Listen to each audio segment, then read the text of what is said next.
Hola, ¿qué tal? Bienvenidos al programa de la revista Cámara, Periodismo Legislativo, una publicación digital de la Coordinación de Comunicación Social de la Cámara de Diputados. Mensualmente, su labor se centra en difundir e informar sobre el trabajo legislativo y cómo impacta a la ciudadanía. En este mes de diciembre, en la sección Desde el Pleno, algunos legisladores nos expresan su opinión sobre el presupuesto 2025. Un análisis sobre el primer reparto de recursos del mandato de la doctora Claudia Sheinbaum Pardo. Los derechos humanos no pueden garantizarse sin la infraestructura que le dé contenido material. Con este nuevo paradigma, se realiza una planificación integral desde el centro y de acuerdo con las necesidades regionales. El diputado Reginaldo Sandoval nos habla del tema. No, indudablemente que ese cambio se da a partir de que el pueblo mexicano el 1 de julio de 2018 pues dijo basta de modelo neoliberal, basta de este modelo que pues no nos ayuda ni a salir de la pobreza ni a salir de la circunstancia difícil, porque en el modelo neoliberal de 36 años creció muchísimo la desigualdad y bajó el tema de la inversión. Antes se llamaba inversión en obra pública, ahora es el concepto de infraestructura. Es que en 1980 se invertía el 10% en referencia a PIB en obra pública, en el 2018 el 1%. Apenas se empezó a levantar y lo traemos en 2.7, variando entre 2.7 o 3.7. El organismo internacional de la ONU establece que para que un gobierno genere desarrollo, mínimo debe de invertir 4.5 en infraestructura. Y apenas vamos queriendo levantar eso. Y ese es un tema. Y el otro es que los criterios para hacer la inversión pública, de que debe haber un equilibrio entre el impacto social, el impacto económico y el impacto financiero. Y el modelo neoliberal no le importó ni el social ni el ecológico. Se fue solo por el tema financiero. Y entonces pues, se hacían obras solo para ganar dinero. No se hacían obra o no se hacía infraestructura pensando en las personas, que es como ahora se movió el criterio para cumplir derechos humanos. Si no hay infraestructura, ningún gobierno, ni a nivel de municipio, ni a nivel del estado, ni federación, puede cumplir derechos humanos. Porque otra vez también la infraestructura se pensaba que solo eran carreteras, puentes. No, la infraestructura educativa, infraestructura de salud, infraestructura de acceso al agua, infraestructura turística, infraestructura eléctrica, infraestructura de comunicaciones. No, es transversal la construcción de infraestructura. Se cambió el tema de la visión de la inversión en infraestructura y la forma de participar. Y hay que, pues digo, es para sorprender al mundo. Cómo Andrés Manuel se proyecta un horizonte de 6 años para hacer infraestructura fundamental y que requería México y no dejar elefantes blancos ni proyectos empezados. Se proyectó 6 años y mira lo que se hizo. Está el Tren Maya, está el Transpacífico, está el aeropuerto de Felipe Ángeles, el Tulum, está la Granja Solar en Sonora, las 2 presas en Sinaloa, el sistema de riego en Nayarit y también en Sinaloa. Es obras verdaderamente mayúsculas que representaron una inversión fuerte, pero su proyección fue 6 años. Porque ahorita encuentras todavía edificios que diseñan 3, 4, 5 pisos en las escuelas y no le ponen acceso ni elevador, ni rampa, porque no es infraestructura accesible, sustentable, resiliente, estratégica, equitativa. Y esas concepciones debe llevar la infraestructura de ahora y de repente los privados ponen esos pretextos porque piensan solamente en la utilidad. Solo inversión pública y solo inversión del gobierno no sale. Necesitamos a la necesidad privada, pero una necesidad privada que no sea con esta visión vieja de que solo quiera la utilidad económica, sino que vea realmente que la infraestructura es para prestar servicios.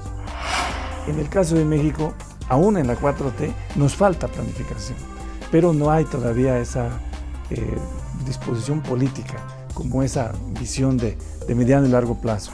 Esta reducción de déficit en este momento del 25 nos va a dar posibilidad de proyectar una inversión mucho mayor en los próximos años de inversión física en infraestructura ferroviaria, en el tema de carreteras, en el tema de puertos, en el tema de lo que todavía nos falta, que creo que ya más falta ajustes de organización y de orden, el tema de salud, que son hospitales, todo este tema de infraestructura que se requiere para atender a la gente que no es derechohabiente, y en el tema educativo, que ahí yo creo que el tema de las universidades deben de sacudirse para ver si requieren infraestructura para ampliar la matrícula o solo requieren de mayor número de maestros para que abran a los jóvenes que quieren estudiar educación superior.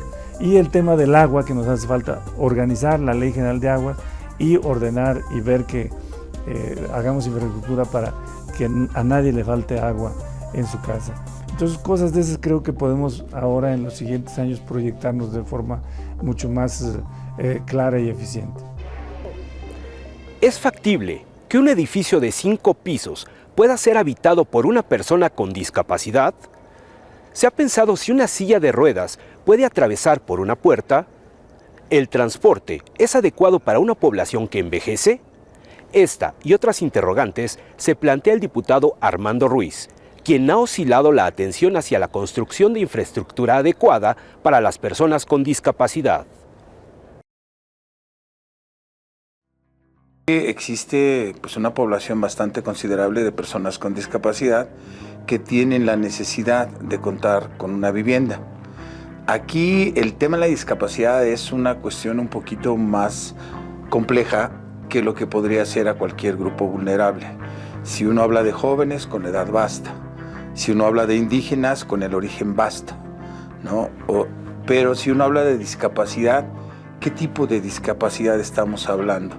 ¿Qué tipo de discapacidad podría cubrir los requisitos, que tendrá que haber un requisito para poder adquirir un tipo de una vivienda de este tipo?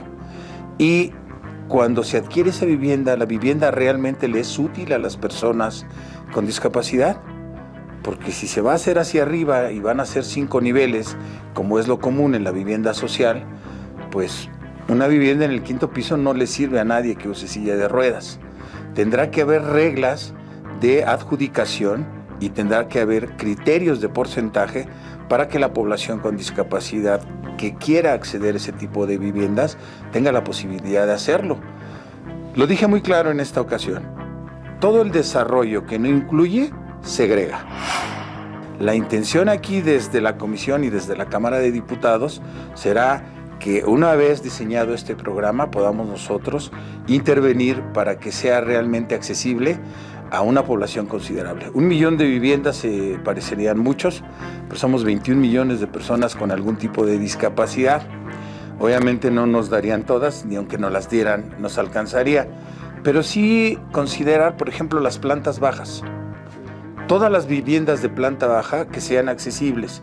Se hacen puertas en las viviendas populares de 70 centímetros y nuestra silla mide 80 centímetros. Entonces, el resto lo ponen de muro, una puerta de 70 centímetros y un muro de 1,20. Yo no le veo el caso, pudiendo hacer la puerta de 1 metro y el muro de 1 metro. Y es accesible para nosotros. Entonces, aquí es donde nos damos cuenta que no estamos preparados para incluir o integrar a las personas con discapacidad en todas las políticas públicas. Queremos beneficiar a los pobres, queremos beneficiar a los indígenas, a los migrantes, a las mujeres maltratadas, a todo mundo. Pero de todo ese universo de personas que tienen graves problemas y que son considerados como vulnerables, existen personas con discapacidad. Si una mujer maltratada tiene graves problemas, una mujer maltratada con discapacidad está en una situación peor. El que la población va a ser mayor en determinado tiempo, pues requiere de una visión diferente de urbanismo, de servicios públicos, de atención médica, de todo este tipo de cosas, porque se van a ver rebasados los espacios, los servicios y muchas cosas, porque no se ha entendido que el simple transcurso del tiempo, que la simple expectativa de vida que aumentó a 70 años, implica que los seres humanos tenemos un desgaste natural y ese desgaste natural nos lleva a ir perdiendo el oído, a empezar con la vista cansada a determinada edad, y nuestra movilidad es definitivamente mucho menor que cuando éramos muy jóvenes. Entonces, sí tenemos más expectativa de vida, pero ¿en qué condiciones y en qué calidad? Si nosotros no empezamos a diseñar de manera incluyente para todos, bajo un concepto que nosotros le llamamos diseño universal, si no empezamos a diseñar todas las ciudades bajo una visión de que lo que le sirve a mí, le sirve a toda la gente, estaremos esperando a que alguien necesite una rampa pues para dejar de construir con escaleras. Pero si desde este momento utilizamos los servicios de elevadores, utilizamos el diseño de rampas, la ampliación en el diseño de vivienda, todo esto, llegará el momento en que tú vas a poder seguir utilizando tus cosas sin la necesidad de estar haciendo adecuaciones. No tenemos esa cultura que nos permita vernos nosotros mismos hacia un futuro donde cómo me gustaría que fuera el transporte público cuando yo tenga 60 o cuando yo tenga 70. Pero esta ciudad no solamente ha crecido y este país no solamente está creciendo, su población está envejeciendo. ¿Hasta cuándo nos daremos cuenta que los seres humanos somos tan frágiles que con cualquier accidente, desastre natural, accidente de trabajo, la vida nos cambia? Y no podemos esperar a que alguien cambie en nuestra familia o que nos toque a nosotros la rifa para empezarnos a preocupar por una sociedad más incluyente. En días recientes se discutió en el pleno de este recinto diversas disposiciones de la Constitución Política de los Estados Unidos Mexicanos en materia de simplificación orgánica. El maestro Adolfo Román Montero, director general de Asuntos Jurídicos de la Cámara de Diputados, ofrece un testimonio del relevante papel que desempeña el área a su cargo, en este punto de inflexión de la historia contemporánea nacional. Para mí es el área administrativa más importante de la Cámara, evidentemente. Es una de las 7 direcciones generales que dependen de la Secretaría General Administrativa, pero es la encargada de la defensa y asesoría jurídica de los órganos de gobierno, de la propia Cámara de Diputados, así como de los diputados y diputadas que aquí laboran. ¿Cuáles son los objetivos? Una defensa jurídica de alto nivel, de mucha calidad, una cohesión y una colaboración transversal con todas las áreas administrativas del Congreso. Que yo recibí el área con 3 amparos en contra de la reforma judicial, la reforma constitucional en materia del Poder Judicial. Hoy tengo más de 700 amparos. En menos de 2 meses hemos recibido 737 amparos. El mayor reto de la Dirección General es ganar todos esos amparos, dar una asesoría jurídica de calidad y la defensa del Poder Legislativo. ¿Cuáles son las principales gestiones? La defensa jurídica. Aquí tenemos juicios civiles, juicios laborales, cuando algún ex colaborador de la Cámara nos demanda. En la vía civil el tema de contratos, tenemos los amparos que son múltiples, procesos constitucionales como son las acciones de inconstitucionalidad, las controversias constitucionales, los juicios electorales, JDC, tenemos un área de contencioso, es decir, hacia afuera. Tenemos todo un bagaje y un equipo que asesora y representa a la Cámara en todos los ámbitos del derecho. Tengo diplomados en Derecho Laboral Burocrático, tengo diplomados en Derecho Fiscal, tengo una maestría en Derecho Penal, en Ciencias Penales, tengo una maestría en Derecho Electoral y tengo el doctorado sin titularme aún en Derecho Electoral. Trabajé mucho tiempo en un sindicato, trabajé en el gobierno local, en las alcaldías, entonces mi especialidad es el derecho electoral, el derecho constitucional, el derecho administrativo y las ciencias penales. Llevamos los asuntos laborales, como te había dicho, tenemos una alta tasa de juicios ganados, llevamos los contratos que firma la Cámara de Diputados, tanto en materia de licitaciones, en materia civil, en materia mercantil, y todos esos contratos tienen que estar revisados por esta área y cualquier error sería responsabilidad nuestra. Entonces es muy importante que la Dirección General Jurídica tenga buena comunicación con todos los órganos de gobierno y con los entes administrativos. Te lo decía al principio como en broma, pero es cierto, esta dirección te puedo decir que es la más importante. Primero, porque yo la encabezo, y segundo, porque todas las áreas en algún momento cruzan con el jurídico. Tienes la necesidad de asesoría jurídica o de un abogado, siempre.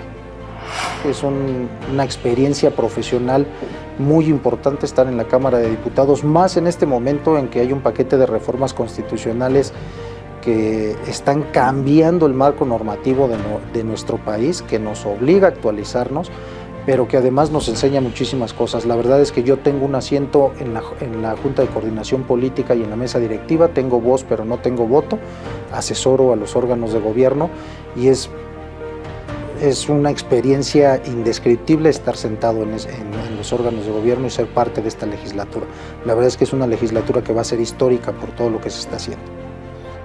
Por primera vez en la historia se elevó a rango constitucional el cuidado de los animales. El diputado Raúl Bolaños Cacho Cue, vicecoordinador del Grupo Parlamentario del Partido Verde Ecologista de México, explica cuáles son los principales cambios significativos de la reforma en materia de protección animal, que modificó los artículos 3, 4 y 73 de la Carta Magna. Porque por primera vez en nuestro país estamos elevando al rango de nuestra Constitución la protección a todas las especies animales de nuestro país. Obligar a que en las escuelas de todo México haya planes de manejo y se incluya la materia de protección a los animales para generar conciencia en nuestras niñas y niños.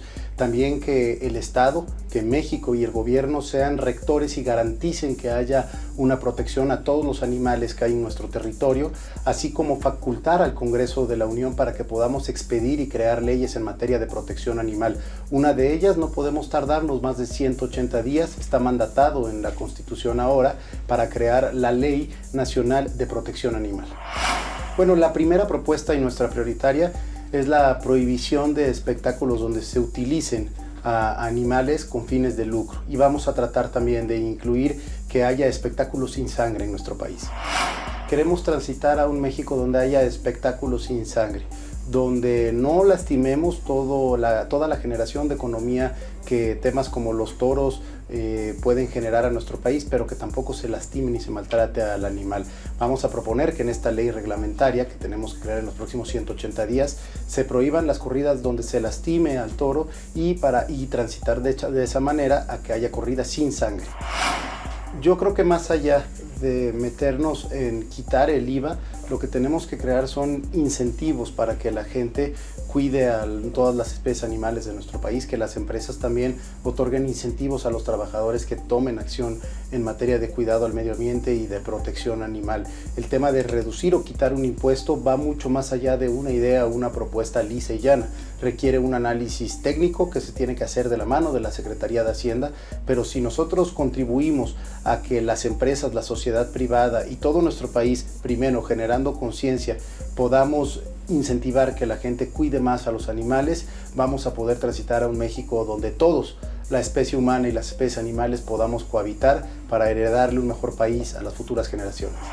Yo pongo un ejemplo, una empresa puede premiar a los trabajadores que hagan prácticas que cuiden a los animales, o pueden ser empresas incluso que se vuelvan amigables con los animales para que quienes tengan una mascota, en vez de dejarla en abandono en su casa, puedan llevarlas a su empleo. El diputado local mexiquense José Alberto Cutolenc, del Partido Verde Ecologista de México, coloca los reflectores sobre el tema de vivienda digna, especialmente para los jóvenes de 16 a 30 años. La Constitución mexicana es un catálogo de derechos humanos que garantiza el Estado mexicano. Pero, ¿qué sucede cuando el derecho de un grupo de personas colisiona con el de otras?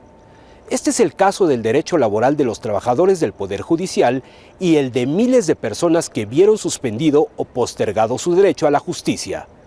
La diputada Mari Carmen Bernal profundiza sobre este tema. Es un tema complicado. Nosotros le llamaríamos que estamos en presencia de una colisión de derechos, una controversia entre dos derechos fundamentales que están consagrados en nuestra Constitución.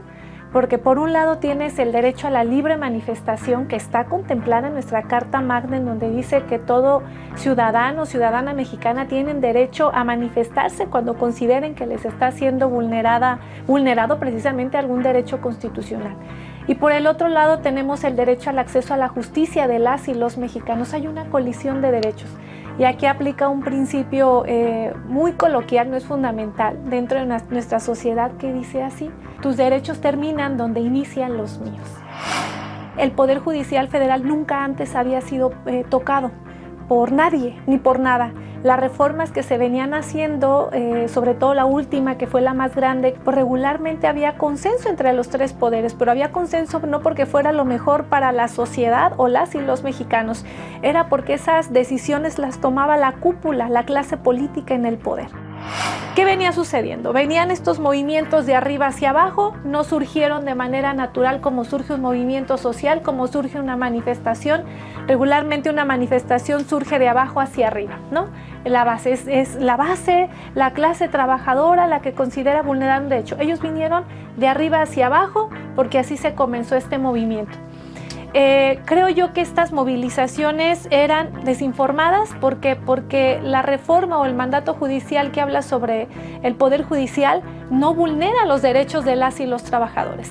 Incluso en nuestra propia Constitución se contempla en la Constitución que deben ser respetados los derechos laborales de las y los trabajadores, que nosotros en el presupuesto, las y los diputados, debemos garantizar el recurso económico suficiente para que se les sigan otorgando sus prestaciones y para la implementación de la reforma. Así lo dice nuestra Constitución.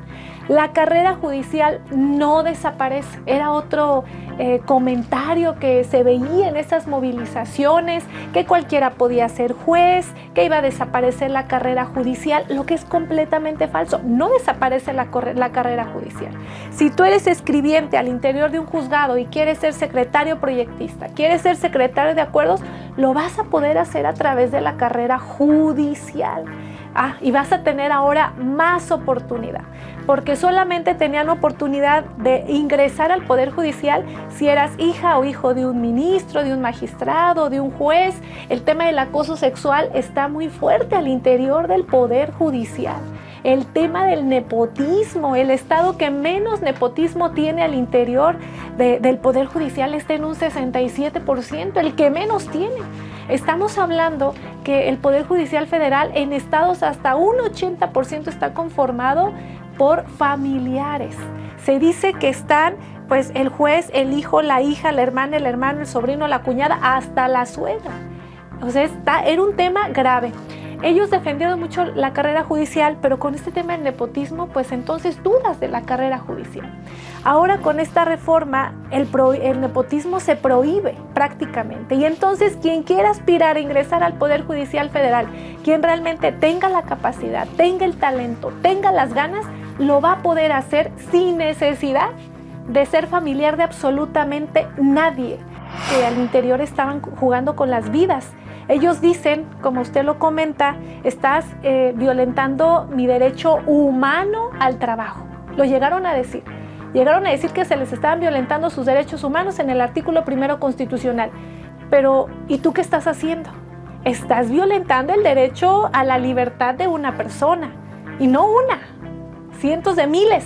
Estás violentando el derecho humano a la libertad de una persona, porque mientras tú marchas, probablemente ese día se llevaba a cabo la audiencia de una persona que pudiera ser inocente y ya no se llevó a cabo porque el término no le contó. Y así, y sentencias, resoluciones que seguramente se atrasaron, creo que generaron alguna especie de guardias en algunos juzgados, pero sí, al final, pues sí se perjudicó finalmente a la sociedad, que era lo que menos se busca, al contrario. Sobre las advertencias que ha hecho el presidente estadounidense electo, Donald Trump, de realizar deportaciones masivas, el Congreso mexicano, liderado por Ricardo Monreal, llama a la unidad nacional y rechaza las amenazas de Trump.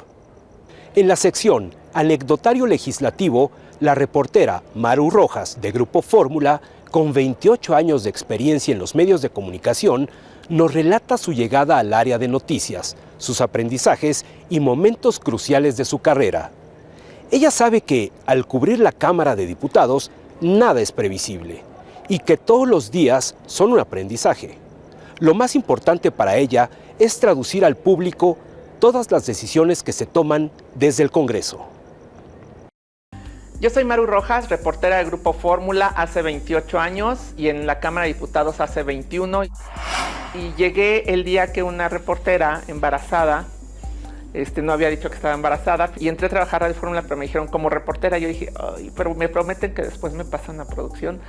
Mi primer crónica, yo estoy segura que él murió un viernes, pero era tan poderosa la CTM que si decían que el líder sindical más importante moría en un día hábil, se caía la bolsa, me explicaron después. Entonces la noticia se dio el sábado, como que hubiese muerto en los primeros minutos del sábado, que ya habían cerrado las bolsas. Y en la CTM se hizo un gran homenaje, no existían los celulares, y con un teléfono fijo que me prestaron una línea en la CTM, me pidieron que narrara horas y horas junto con Joaquín un programa especial que tuvo. Yo decía, pues ya te conté todo, ya no tengo más que decirte, le decía yo a Lola Colín, y me decía Lola, ahora ya me dijiste qué sindicatos, cómo van vestidos, qué líderes, ahora dime quién se está retirando. Dije, bueno, pues sí, está. Total que 6 horas, ¿no? Y me encantó, eso me encantó, esa narrativa con Joaquín que me fue llevando de la mano. Por eso le dicen el teacher, que te va respetando tu trabajo, que va reconociendo lo que haces. Dije, híjole, la verdad es que en producción nadie te dice gracias por editar, gracias porque quedó bien creativo, ¿no? Nadie te da el aplauso del lado de la producción. Dije, ay, qué bonito se siente que sales al aire y todo, ¿no? Mi mamá vio el trabajo y bueno. Creo que tengo 21 años, fue en la legislatura de Emilio de Chaifé, la profesora Elbester Gordillo, cuando a la sala de juntas del PRI le comienzan a llamar la pecera del amor y del odio, porque ahí se dan los agarrones entre Chaifé y Elbester, que ambos querían ser coordinadores parlamentarios del PRI y no los dos podían. Entonces era una guerra de poder que ahí te empiezas a dar cuenta de verdad cómo se maneja esto, cómo aquí se decide cada gasto del país. A partir de ahí empecé a poner mucha atención en el cabildeo. Y de verdad, cuando aquí venían los gobernadores, recuerdo también un gobernador de Chiapas y uno de Sinaloa, cuando recordarás que Manuel y Paulina son 2 huracanes que se juntan, uno en el Pacífico y otro en el Golfo, y venían los gobernadores a cabildear su presupuesto justo de las entidades donde iba a tocar.